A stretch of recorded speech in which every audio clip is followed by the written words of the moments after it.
If you want to talk about the kind of wartime ingenuity that makes your jaw tighten a little, this is it. Staircases turned into silent battlegrounds. Traps so unforgiving that intruders didn't just trip. They left the scene crawling, bleeding, or being carried out by their own men. And here's the hook. These weren't the weapons of elite armies. These were the tools of resistance groups, civilians, and small units who had almost nothing, yet managed to create traps that outsmarted fully armed soldiers. A staircase looks harmless, predictable. But in World War II, it became one of the most dangerous ambush environments imaginable. Let's get straight into the real mechanics behind these brutal defensive setups. And yes, the principles still have practical use for anyone studying survival tactics, home defense strategy, or battlefield design.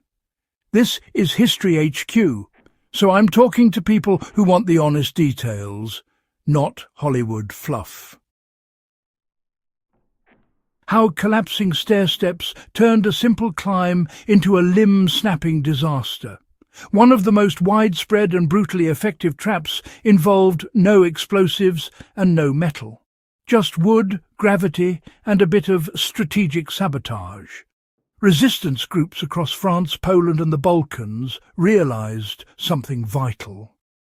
Soldiers moved up staircases the same way every time.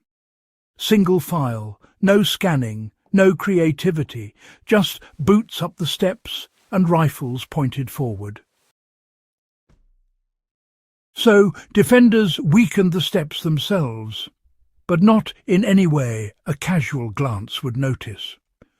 Boards were cut halfway through on the underside, then dusted, dirted and blended back into place. A soldier hitting that compromised step didn't fall gracefully. His leg plunged straight through. The boot jammed between splintered planks, and with the weight of his gear behind him, his shin or ankle snapped on impact. That didn't just disable one intruder. It created a human barricade, you see. Everyone behind him was trapped in the narrow choke point. Movement stopped. Panic set in. The defenders got a window of escape, retaliation, or, well, repositioning. Now, if you take the principle on controlled structural failure and apply it in modern, safe, ethical environments, you get something rather interesting. Think training facilities that use drop panels, removable boards, or weighted collapse plates to teach how momentum affects movement in restricted spaces. The principle is, honestly, timeless narrow environments amplify simple disruptions. How invisible friction traps turned staircases into bone-breaking slip zones. Another favourite trick wasn't loud or flashy. It was chemistry and physics in perfect harmony. Defenders coated stone or wooden staircases with animal fat, oil, or dried soap solution so thin you couldn't see it unless you were kneeling on the floor with a lamp. A soldier running up the stairs at night didn't stand a chance.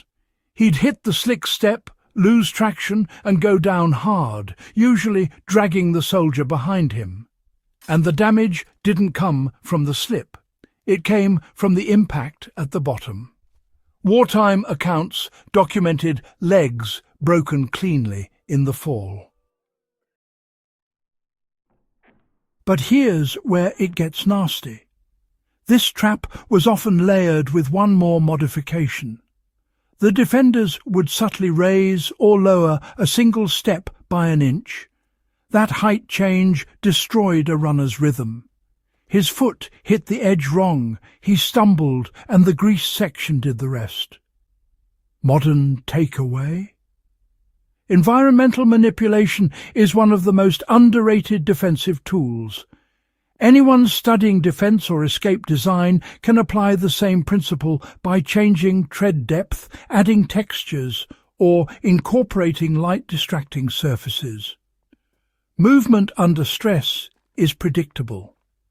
Interrupt it subtly, and you own the engagement. How hidden spikes and directional traps punished intruders rushing upward. When we talk about the spike traps, forget Hollywood spear pits.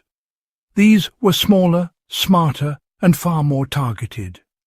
Resistance groups drilled tiny holes in the forward edge of stair steps, inserting sharpened wooden pegs or metal nails angled upward. They covered them with loose material, cloth, dust, thin mats. Going down the stairs?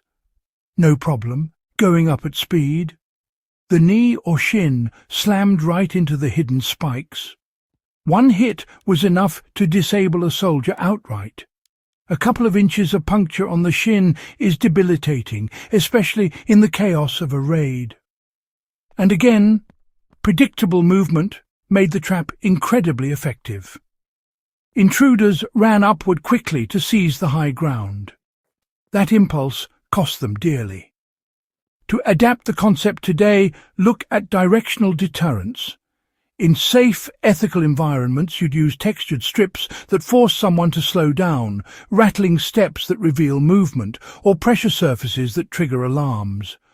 The wartime version traded alarms for pain.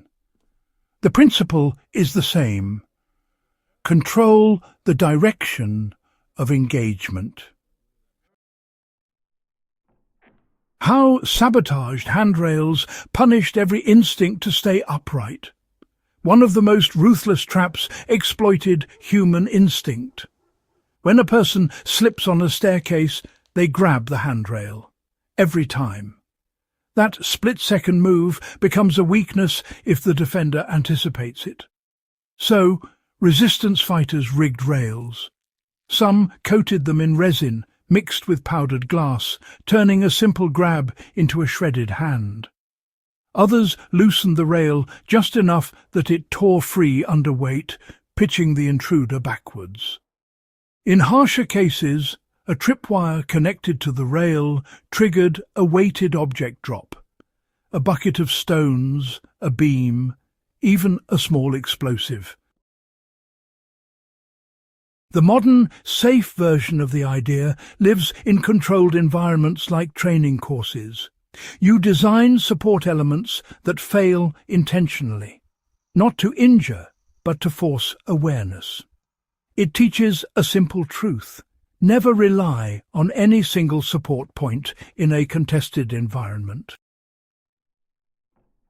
Why these World War II staircase traps mattered more than people realize. Every one of these traps had something in common: simplicity. No special factories, no advanced tools, just a deep understanding of human movement and the terrain itself. Defenders turned familiar domestic spaces, houses, barns, apartment stairwells, into micro-battlefields where a small group could outthink a larger force.